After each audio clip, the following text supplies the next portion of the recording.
तो आज हम लीनियर अलजेब्रा का टॉपिक मैट्रिक्स स्टार्ट कर रहे हैं और इसको हम बहुत ही बेसिक से आईआईटी जैम लेवल तक ले जाएंगे। उसके बाद हम जैम से रिलेटेड क्वेश्चन वगैरह सॉल्व करेंगे। तो चलिए हम वीडियो को शुरू करते हैं। बहुत ही बेसिक से रहने वाला है, ईयर 12th में ही आप पढ़े हुए होंगे। और चलिए एक बार देख लेते हैं। आई नो आप पहले से ही जानते होंगे, तो चलिए हम देखते हैं। सबसे पहले हमारा मैट्रिसेस। मैट्रिक्स क्या होता है? सबसे पहले तो हम मैट्रिक्स जानते क्या है, क्योंकि हम मैट्रिक्स स्टार्ट कर रहे हैं तो सबसे पहले तो उसका डिफिनीशन ही देखना पड़ेगा। ओके, सो मैट्रिक्स क्या होता है? मैट्रिक्स जो होता है वो एक ऑर्डर्ड रेक्टेंगुलर रिप्रेजेंटेशन होता है किसी नंबर्स का या फंक्शन का या कुछ भी।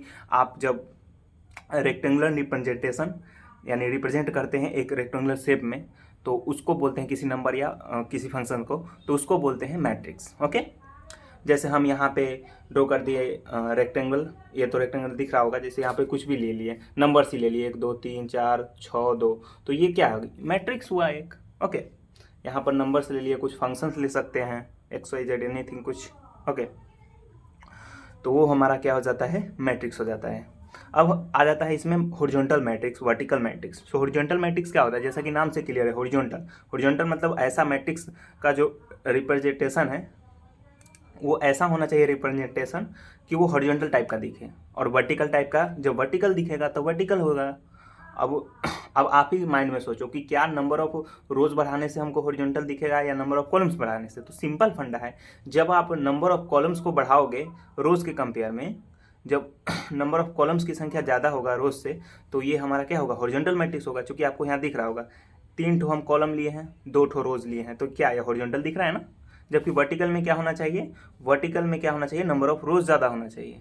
ओके, वर्टिकल में नंबर ऑफ रोज ज़्यादा करेंगे, कॉलम्स कम करेंगे, तो ये वर्टिकल दिखेगा। इजी था। उसके बाद है रो मैट्रिक्स और कॉलम मैट्रिक्स। रो मैट्रिक्स किसे कहेंगे? कॉलम मैट्रिक्स किसे कहेंगे? तो नंबर ऑफ रोज यदि 1 हो तो रोज मैट्रिक्स, नंबर ऑफ कॉलम्स 1 हो तो कॉलम मैट्रिक्स। क्लियर है? इसको रो वेक्टर बोल सकते हैं, कॉलम वेक्टर बोल सकते हैं। ओके, यहाँ पर जैसे कि यहाँ पे एक कॉलम लिया गया है, यहाँ पे एक रोज लिया गया है।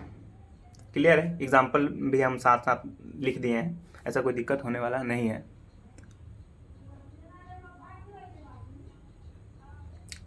उसके बाद यहाँ पे हम देखते हैं स्क्वायर मैट्रिक्स। स्क्वायर मैट्रिक्स क्या होता है? जैसा कि नाम से ही क्लियर है, square matrix. Okay, so square matrix क्या होगा? ये इसका जो शेप होगा वो एक स्क्वायर की तरह होगा। स्क्वायर की तरह कब होगा? जब नंबर ऑफ रोज और कॉलम्स क्या होगा? बराबर होगा। खत्म है कहानी, कुछ नहीं करना है इसमें। डायगोनल और नॉन डायगोनल एलिमेंट्स किसको बोलते हैं? नॉन डायगोनल और डायगोनल एलिमेंट्स जो डायगोनल पे हो, डायगोनल यही ना, ये विकर्ण, पता है ना, ये डायगोनल एलिमेंट्स। ये हमारा इस लाइन पे होगा वो एलिमेंट्स, जैसे में A11 A22 A33 ANN, ये सब क्या हो गया? डायगोनल हो गया। जबकि नॉन डायगोनल क्या हो जाएगा? इसके अलावा जो भी बचा वो नॉन डायगोनल हो गया। नहीं, except that elements like A11 A22 A33 dot dot ANN, इसको छोड़ करके जितना भी एलिमेंट्स बचेगा वो क्या हो जाएगा? वो हो जाएगा हमारा नॉन डायगोनल एलिमेंट्स। जैसा कि आपको पता है A11 A22 ये सब क्या होता है? ये एलिमेंट्स के पोजीशन को शो करता है, यानी कि second row second column, third row third column. तो ये पोजीशन पे जो एलिमेंट्स होगा वही हमारा डायगोनल हो जाता है। ओके, ये सब तो आपको पता है। आई और जे क्या शो करता है? तो वो पोजीशन को शो करता है। ओके, यहाँ पे जैसा कि आपको दिख रहा होगा, यहाँ पे बताया गया है एक और चीज़। ये हमारा जो होता है वो हमारा होता है प्रिंसिपल डायगोनल या मेन डायगोनल, इसको बोलते हैं। जो हमारा ये है डायगोनल एलिमेंट्स, ओके, सो इसको बोलते हैं प्रिंसिपल डायगोनल या मेन डायगोनल। इस ऊपर वाला को बोलते हैं सुपर डायगोनल, नीचे वाला को क्या बोलेंगे? सब डायगोनल, और ये हो गया हमारा ऑफ डायगोनल या फिर सेकेंडरी डायगोनल। ओके, क्लियर है? अब डायगोनल मैट्रिक्स क्या होता है? डायगोनल मैट्रिक्स है तो डायगोनल पे कुछ भी रहेगा चलेगा, लेकिन नॉन डायगोनल एलिमेंट्स 0 होना चाहिए। ये यहाँ पे बोलेगा, देखिए, A is equals to Aij n cross n is called a diagonal matrix if all diagonal elements are 0. Sorry, all non diagonal elements, वही बोले अभी जस्ट बोले थे ना, वही है लिखा हुआ कि all non diagonal elements are 0, that is Aij is equals to 0 जहाँ I not equals to j। नहीं, सिंपल फंडा है भाई। डायगोनल, ये जो डायगोनल एलिमेंट है जैसे A11 A22 ANN, यहाँ पे आप कुछ भी भरो, इसको कोई समस्या नहीं है। लेकिन जो नॉन डायगोनल एलिमेंट्स है, यानी कि इसको छोड़ करके जो भी एलिमेंट्स रहेगा उसके जगह पे 0 रहना ही रहना है। ओके, तो यही यहाँ पे बोल रहा है कि डायगोनल मैट्रिक्स क्या होता है, वो यहाँ पे से हमको क्लियर हो गया।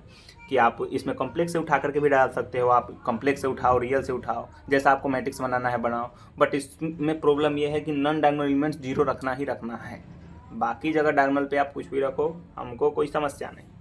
अब है हमारा diagonal matrix is denoted by डाई A11 A22 NN, यानी कि आप जब डायगोनल मैट्रिक्स लिखोगे तो उसके एलिमेंट्स को आप डायगोनल मैट्रिक्स को शो करने के लिए आप डाई और जो डायगोनल एलिमेंट्स पे जो एलिमेंट रहेगा उसको ब्रैकेट में लिख करके इस टाइप से डिनोट कर सकते हो। आप इतना ही लिख दोगे तो समझ जाएगा कि हाँ ये डायगोनल मैट्रिक्स लिख रहा है, जहाँ डायगोनल पे हमको ये सब एलिमेंट डालना है, बाकी जगह तो जीरो सबको पता है। ओके, उसके बाद है हमारा आइडेंटिटी मैट्रिक्स। आइडेंटिटी मैट्रिक्स क्या होता है? आइडेंटिटी मैट्रिक्स डायगोनल एलिमेंट्स पे क्या होता है? 1 होता है, बाकी नॉन डायगोनल एलिमेंट्स जीरो होता है, सिंपल।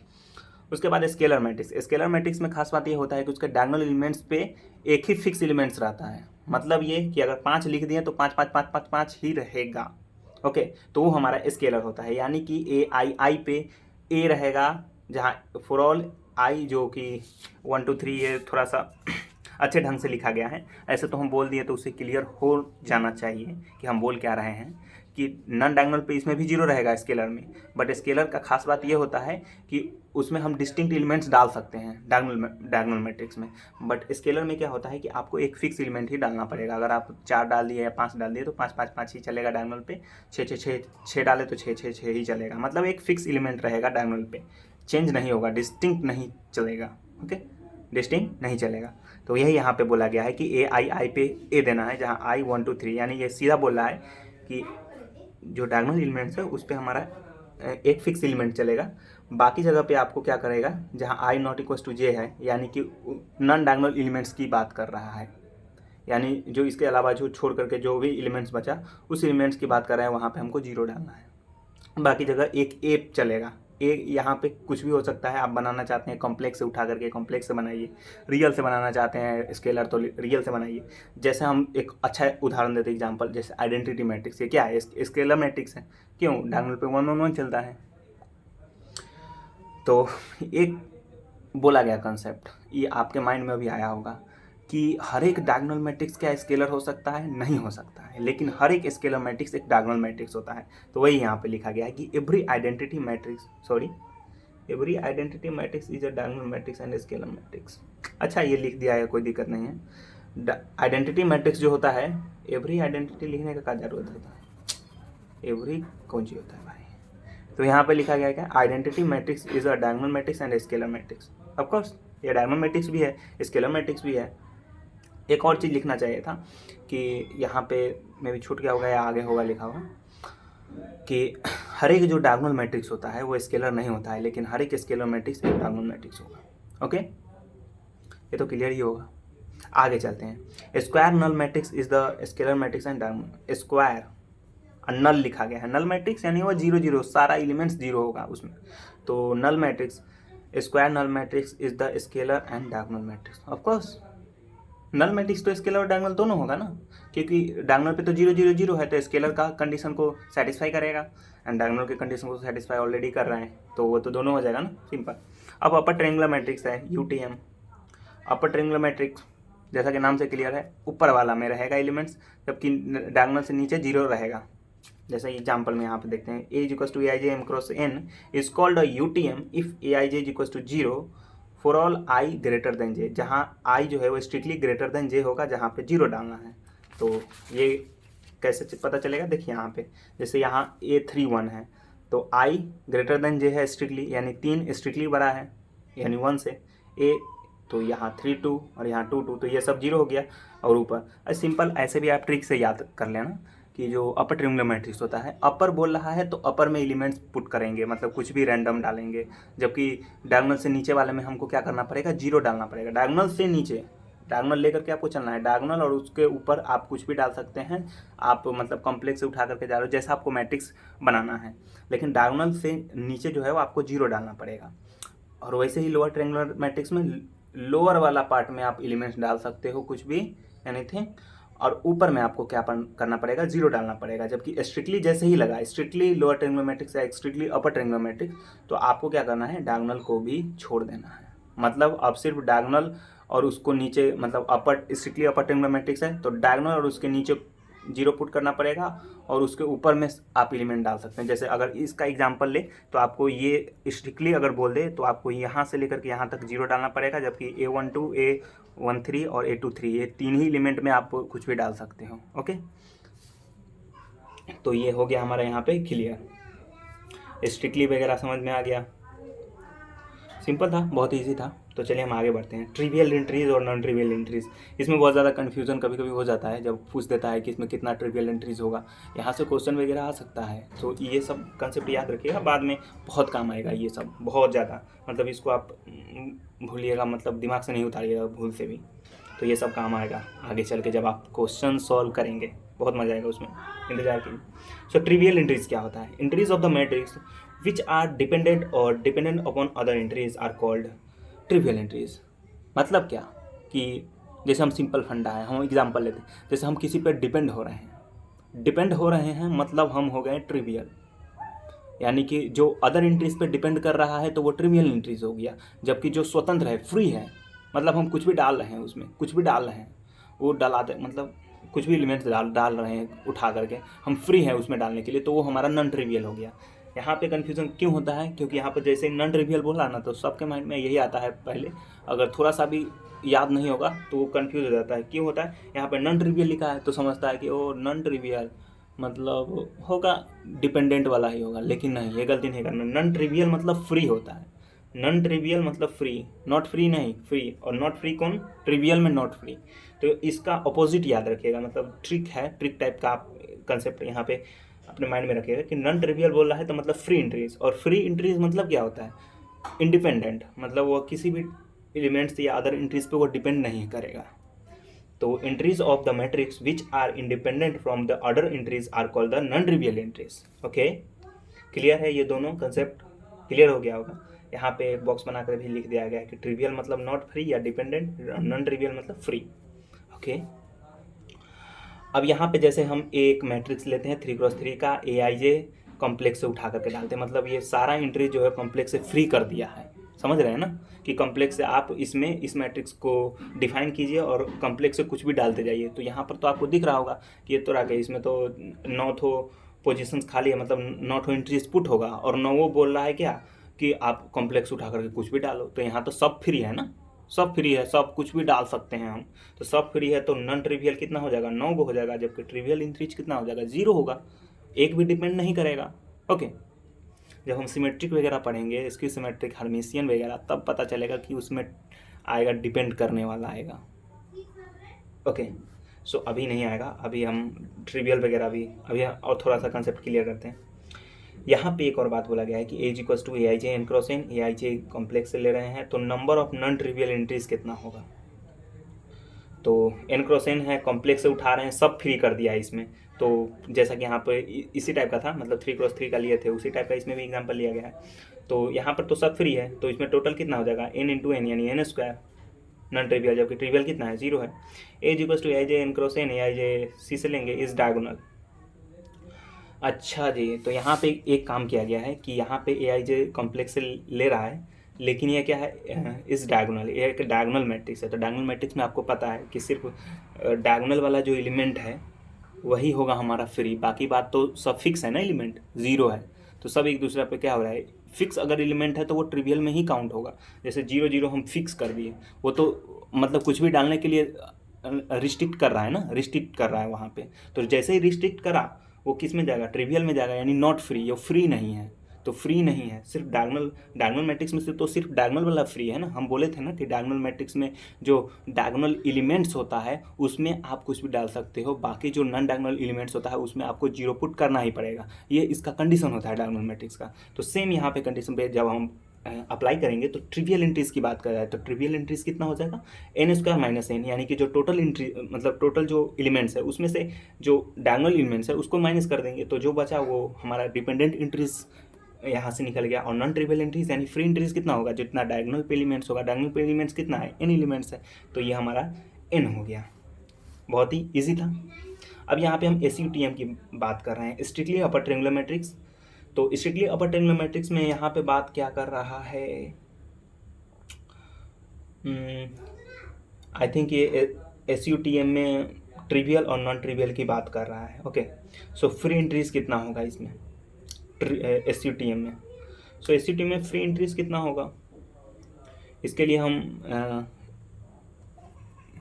वेट, तो यहाँ पे हम एग्जाम्पल में हम ऊपर लिए थे, लेकिन यहाँ पे nth के लिए लिखा है, तो थोड़ा सा हम इसमें रफ करते हैं। ओके, स्ट्रिक्टली अपर ट्रिग्नोमेट्रिक्स और UTM LTM है। ओके, कोई दिक्कत नहीं। तो चलिए यहाँ पे दिख रहा होगा, तो यहाँ पे हम क्या करते हैं, एक मैट्रिक्स डिफाइन करते हैं, A11 A12 dot dot dot A1n A21 A22 dot dot dot A2n dot dot dot A, यहाँ पे हम स्क्वायर मैट्रिक्स ही ना बनाना है भाई साहब, तो AN1 AN2 dot dot dot ANn। Okay, अब यहाँ पे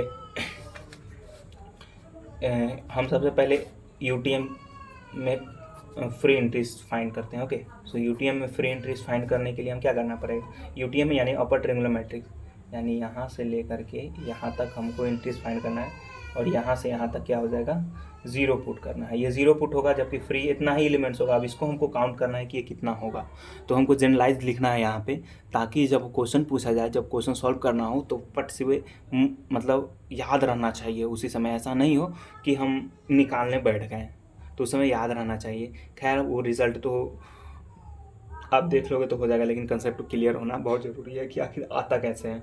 सो हम यहाँ पे क्या करेंगे, नीचे से काउंट करेंगे। यहाँ पे 1 फ्री है, ऊपर जाएंगे तो 2 फ्री होगा, 3 फ्री होगा, डॉट डॉट यहाँ पे कितना है, n फ्री है ना, 1 2 3 ऐसे करके यहाँ n तक जा रहा है, n फ्री है। तो यहाँ तक हम जोड़ेंगे सम ऑफ nth नेचुरल नंबर्स, उसका सम क्या होता है, n इंटू n प्लस 1/2, सो n स्क्वायर प्लस n/2, ये लिख सकते हो। तो ये हमारा UTM और LTM में भी उतना ही हो जाएगा ना, क्योंकि LTM में क्या करेंगे, डायगोनल से लेकर के नीचे जाएंगे, तो LTM में भी उतना ही हो जाएगा, UTM में भी उतना हो गया। लेकिन जैसे स्ट्रिक्टली बोला, तो स्ट्रिक्टली बोलने पर क्या फ़र्क पड़ेगा, सिर्फ डायगोनल हटेगा ना। तो स्ट्रिक्टली अपर बोलेगा तो क्या करेगा, डायगोनल को रिमूव कर देंगे, तो यहाँ से काउंट करेंगे, तो यहाँ से काउंट करेंगे तो क्या होगा, ऊपर में 1 कमेगा तो n-1 हो गया, और नीचे में 1 जो है यहाँ से काउंट होगा, यहाँ से 1 2 डॉट डॉट n-1, यानी 1 2 डॉट डॉट n-1, इसका सम कर दो, n-1th एलिमेंट तक सम करना है, तो n into n plus 1/2, n ये लेकर के चलेंगे यूजुअली, जैसा कि यहाँ पे दिया गया है, तो n यहाँ पे यही लेकर के चलेंगे। ओके, तो सम करना है इसका, तो n इंटू n प्लस 1/2 का ही फॉर्मूला यूज़ किए हैं, n की जगह पे n-1 लिख दिए, और n-1 तो n इंटू n प्लस 1, तो n का वैल्यू ये हो गया प्लस 1, ये सिंपल है, 1 से 1 कैंसिल आउट हो जाएगा, तो n इंटू n-1/2, तो n इंटू n-1/2, जैसा कि आपको दिख रहा होगा, यहीं यहाँ पे भी n इंटू n-1/2 लिखा गया था, और n इंटू n प्लस 1/2 लिखा गया था। तो SUTM या SLTM बोले, दोनों में फ्री एंट्रीज इतना होगा, और UTM बोले या LTM बोले, दोनों में free entries n into n plus 1/2 होगा। क्लियर है? तो यहाँ पे हम क्लियर कर दिए कंसेप्ट, क्या बोल रहा था। आगे पढ़ते हैं, आगे क्या है, निलपोटेंट मैट्रिक्स है। निलपोटेंट मैट्रिक्स क्या होता है, निलपोटेंट मैट्रिक्स जो होता है, जैसे A = Aij n cross n है, एक स्क्वायर मैट्रिक्स होता है, वो कहलाता है कि वह निलपोटेंट है if there exist k belongs to n such that कि a to the power k = 0, यानी कि जब हम k किसी नेचुरल नंबर से उठा करके जब हम उस मैट्रिक्स के पावर में ले जाएंगे, तो जब वो नल मैट्रिक्स दे दे किसी पावर्स के लिए, तो वो एक निलपोटेंट मैट्रिक्स होता है। ओके, अगर ऐसा नहीं होता है तो वो निलपोटेंट नहीं होगा। मे बी एक नल मैट्रिक्स भी एक निलपोटेंट मैट्रिक्स ही है, भले ही उसका है क्या है, एक इंडेक्स क्या होता है, इंडेक्स जो होता है वो हमारा 1 होता है, जबकि नॉन निलपोटेंट मैट्रिक्स का इंडेक्स जो है वो कभी भी 1 नहीं होगा, 2 या उससे बड़ा ही होता है। तो नीचे दिया गया है, नॉन निलपोटेंट मैट्रिक्स का इंडेक्स 2 या उससे बड़ा होगा, जबकि नल मैट्रिक्स होता है उसका इंडेक्स 1 होता है। इंडेक्स क्या होता है, इंडेक्स जो k है, k का वैल्यू वही इंडेक्स होता है। इंडेक्स मतलब वो कितना पावर्स चढ़ाने के बाद वो एक नल मैट्रिक्स दे दिया। तो चूंकि नल मैट्रिक्स तो पहले से ही 0 है, तो उस पर तो एक ही हम काउंट करेंगे ना, एक ही पावर्स में वो 0 दे दिया। जबकि अगर वो निलपोटेंट मैट्रिक्स है वो नॉन जीरो है, नॉन जीरो मतलब एक आध मतलब कम से कम एक एलिमेंट्स ऐसा है जो कि जीरो नहीं है, बाकी बात तो आप ज़्यादा कभी रख सकते हो नॉन जीरो एलिमेंट्स। तो कम से कम एक एलिमेंट्स ऐसा है जो कि जीरो नहीं है, तो वो एक नॉन जीरो में काउंट हो जाएगा। तो उसमें कम से कम तो 2 तक जाना ही पड़ेगा ना जीरो करने के लिए। तो इसलिए यहाँ पे बोला गया है कि नॉन इम्पोर्टेंट मैट्रिक्स का जो इंडेक्स है वो हमारा 2 या उससे बड़ा होगा। आइडेम्पोटेंट मैट्रिक्स क्या होता है? आइडेम्पोटेंट मैट्रिक्स जो एक स्क्वायर मैट्रिक्स होता है वो होता है आइडेम्पोटेंट यदि वह इस कंडीशन को सेटिस्फाई करे, यानी ए स्क्वायर करने पे वो मैट्रिक्स खुद रिटर्न कर दे। तो इसमें हम बहुत आसान सा एग्जांपल ले सकते हैं, जैसे कि आइडेंटिटी मैट्रिक्स एक आइडेम्पोटेंट मैट्रिक्स होता है। नल मैट्रिक्स भी एक आइडेम्पोटेंट मैट्रिक्स होता है, चूँकि हम इसका स्क्वायर मारेंगे तो वही रिटर्न कर देगा। या फिर आप ये मैट्रिक्स ले सकते हो, जैसे 2x2 का लिखना हो आइडेम्पोटेंट तो 1/2 1/2 1/2 1/2 ये हमारा आइडेम्पोटेंट होता है। यदि आपको 3x3 का लिखना है आइडेम्पोटेंट तो 1/3 1/3 लिखिएगा। तो ऐसा आप लिख सकते हैं जैसे 1/n का यूज़ करके। तो जब आप इसका स्क्वायर करोगे तो यही रिटर्न कर देगा। आप करके देख लेना। ऐसे हम चलते हैं आगे। इन्वोल्यूटरी मैट्रिक्स क्या होता है? तो ये भी एक स्क्वायर मैट्रिक्स होता है। ये इन्वोल्यूटरी तभी कहलाता है जब हम ए स्क्वायर करने पे आइडेंटिटी मैट्रिक्स दे दें। ए स्क्वायर करने पे आइडेंटिटी मैट्रिक्स दे दें तो इन्वोल्यूटरी होगा। जैसे आइडेंटिटी आप ले सकते हो, नेगेटिव लगा करके ले सकते हो, कोई दिक्कत नहीं है, वो एक इन्वोल्यूटरी हो जाएगा। उसके बाद है हमारा रियल मैट्रिक्स। रियल मैट्रिक्स जैसा नाम से ही क्लियर है, रियल मैट्रिक्स मतलब इंट्रीज रियल होगा। कॉम्प्लेक्स मैट्रिक्स मतलब इंट्रीज कॉम्प्लेक्स होगा। Conjugate of a complex matrix, conjugate of a complex matrix क्या होता है? कंजुगेट। तो कंजुगेट निकालने में जैसे a प्लस आई बी है, कोई क्या है, कोई कॉम्प्लेक्स नंबर है, तो इसका कंजुगेट क्या होगा? इसका कंजुगेट होगा हमारा a और इमेजिनरी पार्ट में चेंज हो जाएगा। ओके, इमेजिनरी पार्ट में चेंज होने का मतलब क्या है? जैसे हम यहाँ पे a प्लस आई बी को हम ग्राफ पे देखने का कोशिश करते हैं, तो a प्लस आई बी है, यानी कि एक्स एक्सिस से यहाँ पे ऑरिजिन से डिस्टेंस हो जाएगा, इस साइड a में जाएंगे और वाई एक्सिस की तरफ यहाँ पे ऊपर में जाना पड़ेगा b। तो a प्लस आई बी को जब हम डिनोट करेंगे इस पे, तो यहाँ पे इसका पोजीशन होगा, तो इसका जस्ट अपोजिट जाना है इस साइड नीचे। तो ये हमारा हो गया, हमारा क्या होगा, यहाँ पे कंजुगेट दे देगा, तो a minus I B. Okay, तो यही हमारा होता है conjugate of a complex matrix.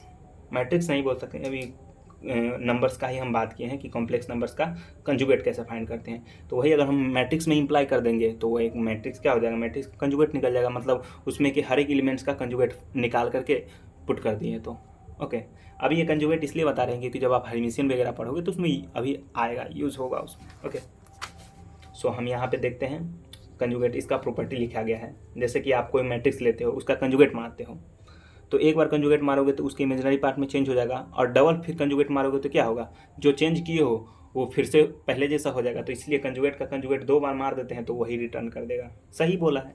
अगर हम a प्लस बी का कंजुगेट मारते हैं तो ये अलग अलग हो सकता है, ट्रांसपोज में भी ऐसा होता है। ओके, सो ट्रांसपोज और कंजुगेट में आप याद रखिएगा।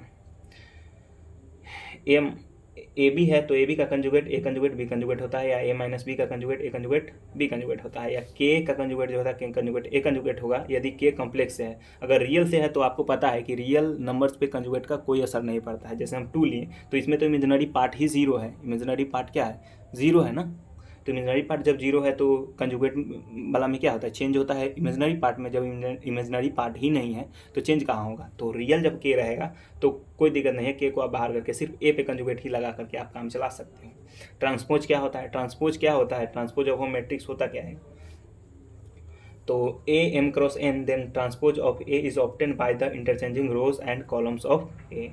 जब हम रोज और कॉलम्स को क्या करते हैं? इंटरचेंज करते हैं। जैसे क्या है, रो है उसको कॉलम बना दीजिए, रो है उसको कॉलम बनाते चले जाइए, वो क्या हो गया? ट्रांसपोज हो गया उसका। जैसे यहाँ पे एग्जांपल तो लिया गया नहीं है, अच्छा क्लियर ही होगा।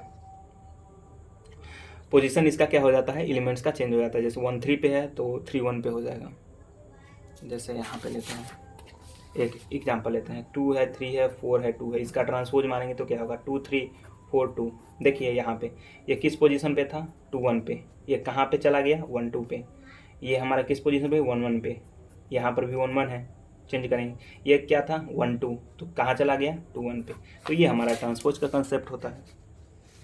उसके बाद है हमारा सिमेट्रिक मैट्रिक्स है। सिमेट्रिक मैट्रिक्स क्या होता है? सिमेट्रिक क्या होता है, ए एन क्रॉस एन, ये एक स्क्वायर मैट्रिक्स होता है, तो स्क्वायर मैट्रिक्स सिमेट्रिक कहलाएगा यदि ए ट्रांसपोज ए के बराबर हो, यानी कि जब हम ट्रांसपोज मारें तो उसका कोई असर ही ना पड़े, मतलब ट्रांसपोज मारने पे वो मैट्रिक्स जो है पहले वही रिटर्न कर दें, तो उसको बोलते हैं symmetric matrix. Every diagonal matrix is symmetric matrix. ऐसा क्यों बोला है, क्योंकि डायगोनल मैट्रिक्स आपको पता है कि उसमें इंट्रीज जो फ्री होता है वो सिर्फ डायगोनल पे ही होता है, डायगोनल पे जो इंट्रीज होता है वही फ्री होता है। तो डायगोनल पे क्या है, यानी उसका पोजीशन क्या होता है 1 1 2 2 3 3, तो उसको आप इंटरचेंज करोगे, यानी जब ट्रांसपोज करोगे तो वो तो पोजीशन चेंज होने वाला है नहीं उसका, तो जब पोजीशन ही चेंज नहीं होगा तो उसका ट्रांसपोज मारने पे तो वही रिटर्न करेगा ना, तो जब वही रिटर्न करेगा तो डायगोनल मैट्रिक्स क्या होता है, एक सिमेट्रिक मैट्रिक्स होता है। Every square non matrix is symmetric.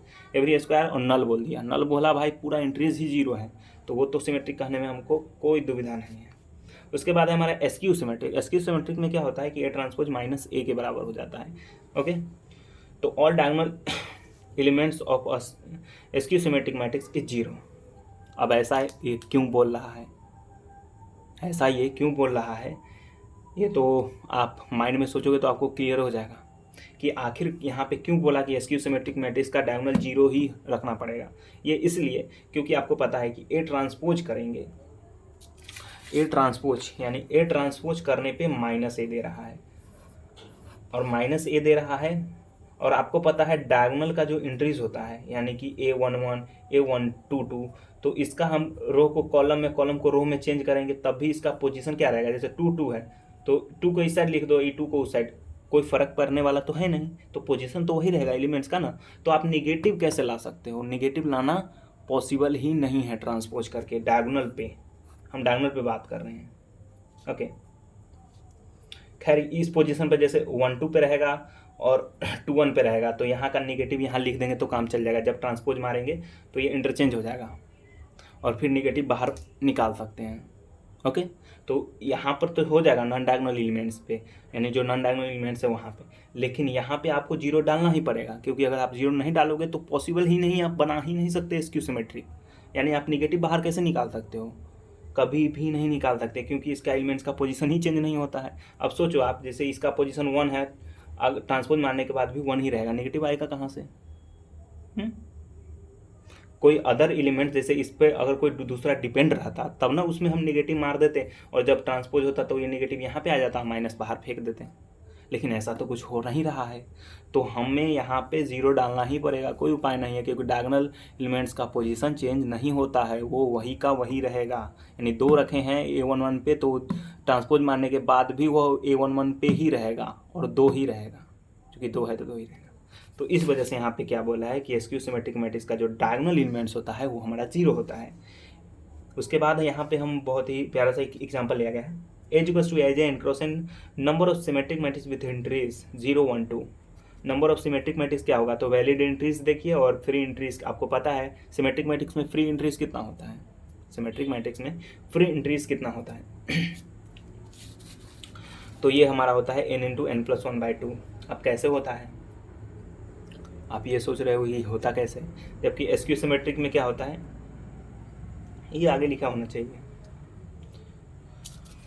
तो सिमेट्रिक मैट्रिक्स का आप एग्जांपल ले लो ना, ये हमारा एसक्यू सिमेट्रिक मैट्रिक्स का एग्जांपल है, जबकि सिमेट्रिक मैट्रिक्स का एग्जांपल देखिए यहाँ पे, जैसे सिमेट्रिक मैट्रिक्स यहाँ पे आप जब भरोगे तो डायगोनल पे तो आप कुछ भी डाल दो, कोई फर्क नहीं पड़ता है, क्योंकि पोजीशन चेंज होने वाला नहीं है, 2 है तो 2 ही रहेगा, तो ट्रांसपोज मारने के बाद भी वो ए रिटर्न कर देगा। लेकिन यहाँ पर का जो एलिमेंट रहेगा, जैसे में हम यहाँ पे बहुत अच्छा से यहाँ पे देखते हैं, जैसे यहाँ पर सिमेट्रिक का हम लिख रहे हैं। ओके, तो सिमेट्रिक का लिखना है, जैसे 1 2 3 लिखे, और यहाँ पे 2 का तो यहाँ पे 2 लिखना पड़ेगा, और यहाँ पे कुछ भी डाल देते हैं 5, फिर यहाँ पे हम 3 डाल देते हैं, और A1 2 3 1 और 1 3 तो 3 है।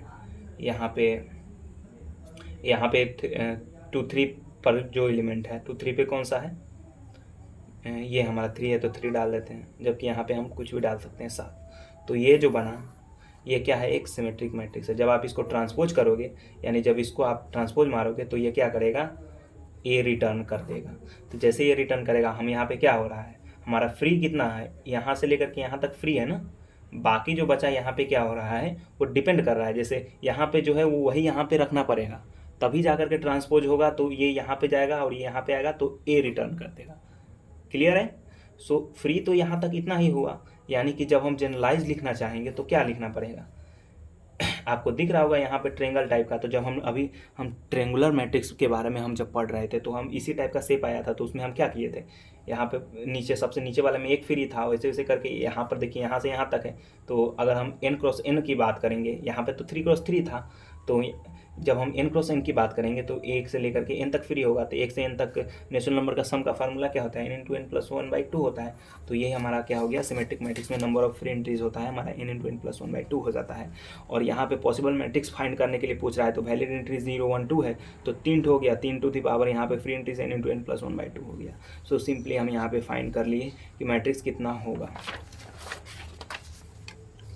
अब number of free entries in skew symmetric matrix n into n minus 1/2 क्यों बोले, क्योंकि आपको हम ये भी बताएं कि जब डायगोनल 0 हो जाता है, स्ट्रिक्टली वाला हम बताए थे, स्ट्रिक्टली ट्रेंगुलर मैट्रिक्स के बारे में जब बता रहे थे तो वहाँ पे क्या हुआ था, वैसे ही स्क्यू सिमेट्रिक में भी क्या होगा कि डायगोनल भी अब इसमें क्या कर देगा, 0 कर देगा। जैसे ही 0 हुआ तो डिपेंड अब कितना करेगा, मात्र यहाँ का बस निगेटिव लिखना है ना, जैसे 2 है तो यहाँ पे -2, 3 है तो -3। स्क्यू सिमेट्रिक की जब हम बात करेंगे तब हम बात कर रहे हैं, क्योंकि जैसे हम ट्रांसपोज मारेंगे तो ये -2 ऊपर चला जाएगा और फिर हम क्या करेंगे, माइनस को बाहर फेंक लेंगे, तो ए ट्रांसपोज क्या हो जाएगा, -a के बराबर हो जाएगा। लेकिन तभी होगा जब हमको डायगोनल भी 0 रखना पड़ेगा।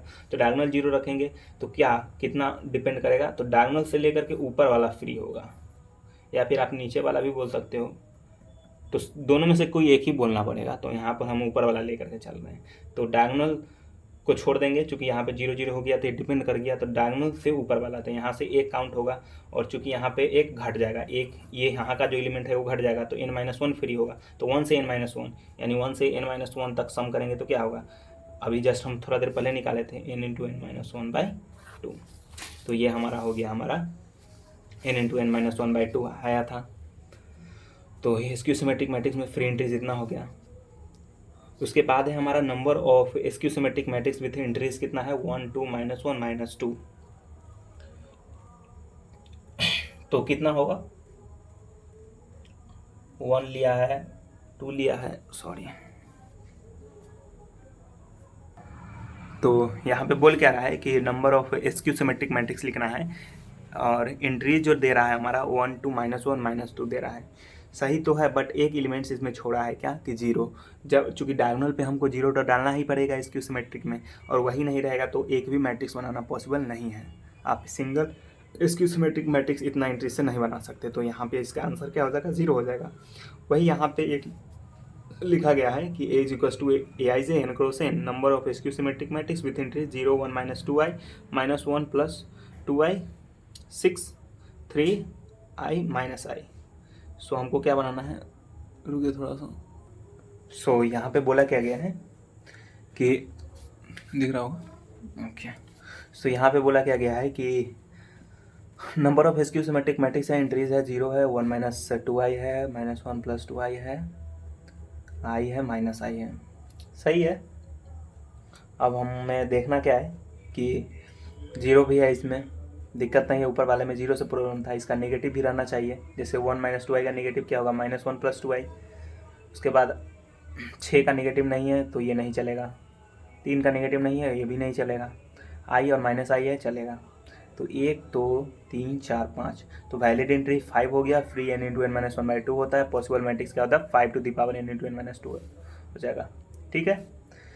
उसके बाद है number of free entries of a symmetric matrix over the field of real number, कितना होगा।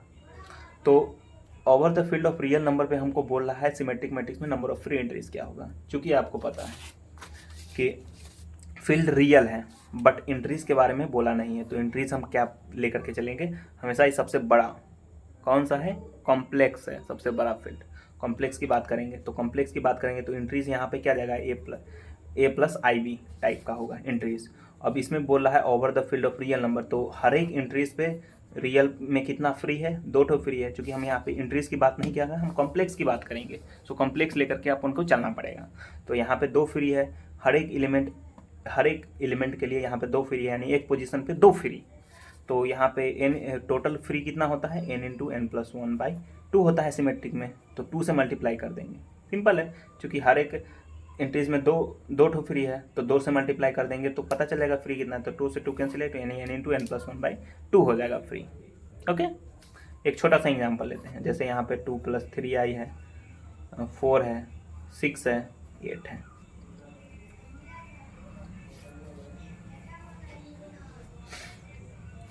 तो यहाँ पे हमारा क्या है, 1 2 फ्री, यहाँ पे 2 ठो फ्री होगा, क्योंकि आप यहाँ पे कुछ भी डाल सकते हो ना, 2i या फिर 8i या फिर 6i या 0i भी, 0 भी डाल दो। यहाँ पे 0 तो हम लेकर के ही चलेंगे ना, रियल की बात करेगा। जैसे ही हम, जैसे यहाँ पे देखो, जैसे हम यहाँ पे हटा दिए 4 ही लेकर के चलते हैं, तो 0 तो काउंट होगा ही ना। तो यहाँ पे ये 2 ठो, 2 2 4 2 6, मतलब 2 4 6 8, तो 8 तो फ्री हुआ। क्या किए, 4 ठो फ्री, सॉरी 8 ठो फ्री यार, थोड़ी ये गलत थोड़ा सा एग्जाम्पल ले लिए हम, यहाँ पे रियल बताने के लिए हम ये लिए हैं, गलत नहीं है। हम सिमेट्रिक में लेते हैं, चूँकि हमको सिमेट्रिक में बात कर रहे हैं ना, सिमेट्रिक में, सिमेट्रिक में हम बात करेंगे तो यहाँ पर 2 + 3i ले लेते हैं, 6i ले लेते हैं, और यहाँ पे डायगोनल पे 2 + 8i ले लेते हैं, और यहाँ पे 2i ले लेते हैं। तो ये क्या हो गया, सॉरी यहाँ पे 2i नहीं ले, यहाँ पे 6i ही लेना पड़ेगा ना, क्योंकि यहाँ पे डिपेंड कर जाएगा, और फ्री इतना ही होता है। तो ये फ्री हो गया, तो 2 ठो यहाँ पे फ्री, 2 यहाँ पे, 2 यहाँ, 6 हो गया ना। तो जो हमारा फार्मूला था क्या था, n × n + 1/2, यानी यहाँ पे क्या हो जाएगा, n कितना है, 2 है, तो 2 × 2 + 1, यानी 3 × 2/2, 2 से 2 कैंसिल आउट, यानी 3 × 2, चूँकि हर एक पोजीशन पे 2 ठो फ्री है, तो 6 हो गया, तो 6 आया ना। ये हम प्रूव कर दिए, थोड़ा सा हम देख लिए। तो इसी टाइप का होता है, क्योंकि यहाँ पे 6i लिखा गया है, तो ये नहीं समझे कि यहाँ पे एक ही फ्री है रियल, यहाँ पे एक रियल वाला पार्ट 0 कर दिया है, तो कोई दिक्कत नहीं है, वो हम लेकर के चलेंगे, क्योंकि हम आपको जनरलाइज्ड बोलना है। ओके, ऐसे आँख से नहीं दिखता है। ये जो हम 6 लिखे हैं, ये कॉम्प्लेक्स नंबर भी है, क्योंकि यहाँ पे इमेजिनरी पार्ट क्या कर दिया है, बस 0 कर दिया है। ओके, सो ऐसा बिल्कुल ना समझे कि ये रियल है। भाई रियल है तो आप कहाँ से 2 ठो जोड़ रहे हो, तो यहाँ पे एक इमेजिनरी पार्ट को बस 0 किया है। हम इसको लिख सकते हैं ना, 6 को लिख सकते हैं, 6 + 0i, क्या दिक्कत है। तो यही है हमारा फ्री, हमारा हो जाएगा over the field of real number, वो हमारा n × n + 1 हो जाएगा, और n × n - 1 जो हो जाएगा वो हमारा स्क्यू सिमेट्रिक मैट्रिक्स का हो जाएगा। यहाँ पे दिया गया है, जैसा कि यहाँ पे दिया गया है, if ask free entries over the field of real number, यदि एंट्रीज रियल से हो और रियल फील्ड की बात करें, तो रियल से है और रियल फील्ड की ही बात कर रहा है, तो उसमें हम कुछ भी चेंज नहीं होगा, वो फिर वही हो जाएगा जो जनरलाइज था, n × n + 1/2, क्योंकि हर एक पोजीशन पे रियल ही तो आएगा ना, उसके बाद कॉम्प्लेक्स की तो बात करेगा नहीं। जैसे यहाँ पे हम बात क्या कर रहे थे कि aij का एंट्रीज कॉम्प्लेक्स है, लेकिन यहाँ पे अब क्या कर रहा है, aij का एंट्रीज रियल से, तो रियल से आएगा तो 6 2 3, तो हमेशा क्या होगा, सॉरी 6 2 2 3, तो यहाँ पे क्या हो रहा है, इतना फ्री हो रहा है, इसमें तो कुछ दिक्कत है नहीं, हर एक पोजीशन पे एक ही फ्री होगा, चूँकि रियल से ले रहा है, तो एंट्रीज भी रियल से और फील्ड भी real, over the field real. उसके बाद है पॉसिबल जीरोज़ इन यूटीएम। यूटीएम में पॉसिबल जीरोज़ कितना होगा, n × n - 1/2 होगा मिनिमम, और मैक्सिमम तो आप पूरा कर दो। मिनिमम इसलिए क्योंकि देखिए ऐसे यूटीएम आपको अपर ट्रायंगुलर मैट्रिक्स की बात कर रहे हैं ना, तो अपर ट्रायंगुलर मैट्रिक्स में क्या होगा, डायगोनल और उससे ऊपर, डायगोनल और उससे ऊपर आप फ्री होता है, मतलब डायगोनल को लेकर के उससे ऊपर का एलिमेंट्स फ्री होता है, तो डायगोनल के जस्ट नीचे का जितना होगा वो टोटल कितना होता है, n × n - 1/2 ही होता है ना। और एसयूटीएम में स्ट्रिक्टली वाला में क्या होता है, डायगोनल को छोड़ करके उससे ऊपर, तो डायगोनल को ले करके उसके नीचे वाला जितना क्या हो जाएगा, वो डिपेंडेंट वाला हो जाएगा, तो डिपेंडेंट वाला हो जाएगा, यानी वो जीरोज़ हो जाएगा, मतलब उतना एंट्री 0 हो जाएगा, तो वो क्या होगा हमारा n × n + 1। इसमें हम लिख देते हैं, थोड़ा सा आपको कन्फ्यूज़न टाइप का अभी लग रहा होगा, हो सकता है कहीं, तो फिर दिक्कत हो जाएगा, इसलिए हम थोड़ा सा इसमें ही लिख देते हैं, क्या दिक्कत है। जैसे यहाँ पे देखिए, हम यहाँ पे क्या कर रहे थे, ये हमारा हो गया यहाँ से जो यहाँ तक होता है, ये हमारा यूटीएम होता है ना, डायगोनल ले करके, और डायगोनल छोड़ करके यहाँ से यहाँ तक हमको 0 पुट करना होता है, तो यहाँ से यहाँ तक में क्या करना पड़ेगा, यहाँ पर तो होगा नहीं, क्योंकि डायगोनल ले करके है ना, तो नीचे से होगा एक पोजीशन, जैसे a11 तो लेंगे नहीं, a21 से फ्री होगा, मतलब डिपेंडेंट वाला होगा 0, तो यहाँ पे क्या होगा, 1 होगा, नीचे वाले में फिर 2 होगा, यहाँ पे क्या होगा n - 1 होगा, क्योंकि यहाँ पर डायगोनल तो ये यूटीएम वाला ले लिया है 1 एलिमेंट, तो n - 1 ही होगा, 1 कम जाएगा, तो 1 से n - 1 तक को जोड़ेंगे तो n × n - 1/2 हो जाएगा। तो इतना जीरोज हो गया मिनिमम, और मैक्सिमम तो आप पूरा को कर दो, कोई दिक्कत नहीं है। तो यही यहाँ पे निकाल रहा है n-1/2 से लेकर के n²। LTM में भी वही सेम कंडीशन, जबकि SUTM में स्ट्रिक्टली बोला, तो स्ट्रिक्टली बोलेगा तो क्या होगा, SUTM बोलेगा तो डायगोनल को छोड़ देना है, इसके जस्ट ऊपर से अब लेना है, थोड़ा सा नहीं, थोड़ा सा जस्ट यहाँ से ऊपर से लेना है, तो ये डायगोनल लेकर के नीचे जीरो हो जाएगा। तो डायगोनल लेकर के जीरो होगा तो मतलब ऊपर से अब कंसीडर होगा 1 से लेकर के, और यहाँ पे क्या होगा n-1 नहीं n हो जाएगा, क्योंकि यहाँ पे डायगोनल को भी एक एलिमेंट जो पकड़ रहा था, फ्री कर रहा था, उसको अब छोड़ दिया कि नहीं अब तू भी जीरो हो जा, तो यहाँ n तक जाएगा, यानी 1 से लेकर के n तक को ऐड कर देना है, तो n×n+1/2 हो जाएगा। तो वही यहाँ पे बोल रहा था कि n×n+1/2 हो जाएगा मिनिमम, और मैक्सिमम तो आपको पूरे के कर दो। तो number of zeros in scalar matrix क्या होगा, तो स्केलर मैट्रिक्स आपको पता है कि डायगोनल पे सेम एलिमेंट्स होता है, जबकि नॉन डायगोनल एलिमेंट्स जो होता है उसका वो जीरो होता है। तो मिनिमम क्या होगा, मिनिमम तो आपको रखना पड़ेगा डायगोनल को छोड़ करके, और जितना है सबको जीरो, तो डायगोनल को छोड़ करके यानी कि पूरे n² में से, यानी जब हम n×n मैट्रिक्स की बात करेंगे तो पूरे n² में से हम डायगोनल एलिमेंट्स घटा देंगे, यानी कि n² - n, यानी मिनिमम आपको इतना जीरो रखना पड़ेगा, मैक्सिमम तो आपको पता है पूरा हम मतलब टोटल को कर सकते हैं। अब A=AJ 2×2 है, फ्री इंट्रीज, इसमें क्या होगा, ओवर कॉम्प्लेक्स, अच्छा जी, चार्ट होगा और क्या होगा। जब एंट्रीज की ही बात कर रहा है, एंट्रीज यानी फ्री की, और कॉम्प्लेक्स के ओवर कॉम्प्लेक्स ही बोल रहा है, तो दिक्कत क्या है भाई, पूरा का पूरा फ्री तो ऐसे ही ले लिया है, हमारा गलती से लग रहा है, नहीं, ओवर द फील्ड ऑफ, वो इसी को बात कर रहा है जो हम ये बता रहे थे ना, over the field of real number और कॉम्प्लेक्स नंबर। तो उसमें अगर कॉम्प्लेक्स की बात कर रहा है, ओवर कॉम्प्लेक्स, और इंट्रीज कॉम्प्लेक्स से ले रहा है तो चार्ट होगा, इंट्रीज कॉम्प्लेक्स से ओवर रियल बोलेगा तो 8 हो जाएगा, जैसे यहाँ पे इंट्रीज लिया है ना, कॉम्प्लेक्स हो गया। अब A+A ट्रांसपोज है, क्या ये सिमेट्रिक होगा, ऑफकोर्स सिमेट्रिक होगा, कैसे, A+A ट्रांसपोज, क्या करेंगे हम, A+A ट्रांसपोज चेक करना है कि क्या ये है सिमेट्रिक है या स्क्यू सिमेट्रिक। तो सिंपल है, A ट्रांसपोज A के बराबर हो गया तो हमारा क्या होता है, सिमेट्रिक होता है, ये कंडीशन होता है, इसको अगर सेटिस्फाई करता है तो ये हो जाएगा, नहीं करता नहीं होगा। तो A+A ट्रांसपोज है, इसका हम ट्रांसपोज कर देते हैं, तो क्या देता है देखते हैं, A transpose plus A transpose का ट्रांसपोज, यानी A ट्रांसपोज प्लस A, यानी हम इसको ये भी लिख सकते हैं A+A ट्रांसपोज। तो ट्रांसपोज करने पे वही रिटर्न किया, क्या है, सिमेट्रिक है of course. A-A transpose, A-A transpose, और इसका मारते हैं ट्रांसपोज, क्या होगा, A transpose minus A, okay. So यहाँ पे क्या दिया गया है, हाँ यहाँ पे नेगेटिव कॉमन ले सकते हैं, तो A-A ट्रांसपोज, तो A ट्रांसपोज क्या हो रहा है, -A के बराबर हो रहा है कि नहीं, यहाँ पे देखिए ये A का वैल्यू यहाँ पे क्या था, A-A ट्रांसपोज, इसका ट्रांसपोज मारे तो ये -A दे रहा है ना, दिख रहा है ना यहाँ पे, तो ये हमारा क्या हो गया, स्क्यू सिमेट्रिक, सही लिखा है यहाँ पे स्क्यू सिमेट्रिक। वैसे ही आप इस सबको भी चेक कर सकते हैं, कुछ नहीं करना है, इस सब का भी आप यहाँ से चेक कर सकते हैं। तो यहाँ पे और सारा थोड़ा सा प्रॉपर्टी वगैरह है, इसको देख लेते हैं और इसके बाद हम वीडियो को एंड करेंगे। नेक्स्ट जो है हम नेक्स्ट वीडियो में पढ़ेंगे, आप यहाँ पे देख लीजिए थोड़ा सा, ये प्रॉपर्टी वगैरह है। यहाँ पे है क्या आगे है, A(n×n) है, B(n×n) है, ये ट्रांसपोज A के बराबर है, B ट्रांसपोज B के बराबर है, यानी दोनों का दोनों सिमेट्रिक है। तो A+B क्या होगा, यदि A और B सिमेट्रिक है तो A+B क्या होगा, सिमेट्रिक होगा क्या। तो यहाँ पे हम देखते हैं A+B, इसका ट्रांसपोज मारेंगे A ट्रांसपोज B ट्रांसपोज, यानी A+B, तो ट्रांसपोज मारने पे वही रिटर्न कर दिया, सिमेट्रिक है। A-B की बात कर रहे हैं, इसका ट्रांसपोज मारेंगे, यहाँ पे हो जाएगा हमारा A ट्रांसपोज B ट्रांसपोज, और A ट्रांसपोज A के बराबर, B ट्रांसपोज B के बराबर, तो ये क्या हो रहा है हमारा, सिमेट्रिक, तो ये सिमेट्रिक है। और थर्ड में हमारा AB बराबर BA, तो यहाँ पे क्या है, एक चीज़ बोला गया है कि A एंड B कम्यूटेटिव है, तो यहाँ पे सिमेट्रिक हो जाएगा, जबकि एंटी कम्यूटेटिव है तो SQ सिमेट्रिक हो जाएगा। एंटी कम्यूटेटिव है तो SQ सिमेट्रिक हो जाएगा, और कम्यूटेटिव है तो हमारा क्या हो जाएगा, सिमेट्रिक हो जाएगा। आई थिंक ये AB की बात कर रहे हैं, ओके। सो AB का ट्रांसपोज करेंगे, यानी B transpose A transpose, okay.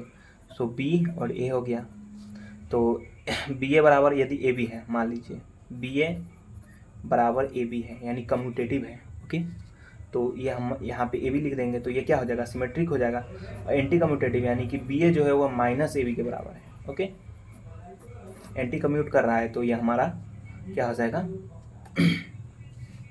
Simple है, ये हमारा स्क्यू सिमेट्रिक हो जाएगा, निगेटिव दे रहा है ना, ए बी का ट्रांसपोज माइनस ए बी के बराबर, तो ये हमारा स्क्यू सिमेट्रिक हो जाएगा। यही बोल रहा था यहाँ पे। इसके बाद भी कुछ है क्या? हाँ, इसके बाद है, अच्छा खासा है, और ज़्यादा है, तो यहीं पे हम इसको एंड करते हैं। बाकी रहा बात नेक्स्ट में हम पढ़ लेंगे। और ये दोनों भी देख लीजिएगा, यहाँ पे ए ट्रांसपोज की भी बात कर रहा है, तो ए ट्रांसपोज है ना, इसका ट्रांसपोज मार देते हैं। यहाँ पे ए ट्रांसपोज का ट्रांसपोज, और यहाँ पे हो जाएगा हमारा ए ट्रांसपोज, यानी ए ट्रांसपोज क्या हो गया, ट्रांसपोज मारने पे वही रिटर्न कर दिया, तो ये हमारा क्या हो जाएगा, सिमेट्रिक हो जाएगा। तो यहाँ पे लिखा होगा सिमेट्रिक लिखा है ना, दोनों का दोनों सिमेट्रिक है। तो यहीं पे हम वीडियो को एंड करते हैं। बहुत बहुत धन्यवाद यहाँ तक वीडियो देखने के लिए। मिलते हैं किसी नेक्स्ट वीडियो में। Thanks for watching.